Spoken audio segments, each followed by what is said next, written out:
ମୁଁ ଅଶୋକ କୁମାର ପଟ୍ଟନାୟକ କୋଟପାଡ଼ ବରିଷ୍ଠ ନାଗରିକ ମଞ୍ଚର ସଭାପତି ଅଟେ।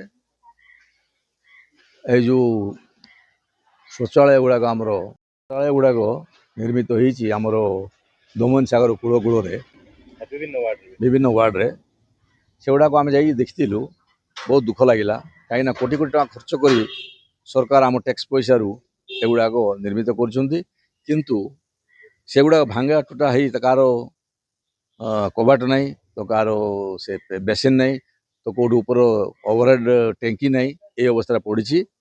ତେଣୁକରି I would like two suggest ଆମର ଯେଉଁ ଆଡମିନିଷ୍ଟ୍ରେସନ୍ ଅଛି ତାଙ୍କୁ ସଜେଷ୍ଟ କରିବାକୁ ଚାହୁଁଛି କି ସେମାନେ ପ୍ରତ୍ୟେକ ୱାର୍ଡ଼କୁ ଯାଇ ସେଠୁ ୱାର୍ଡ଼ ମେମ୍ବର ଏବଂ ସେ ଅଞ୍ଚଳର ଲୋକଙ୍କୁ ଡାକନ୍ତୁ, ଏବଂ ଦରକାର ଯଦି ପଡ଼େ ତାହେଲେ ଆମେ ବି ଆମର ବରିଷ୍ଠ ନାଗରିକ ମଞ୍ଚରୁ ଆମେ ଏହା ଉପରେ ସହଯୋଗ କରିବା ପାଇଁ ଆମେ ପ୍ରସ୍ତୁତ ଅଛୁ। ଆମେ ବି ଯିବୁ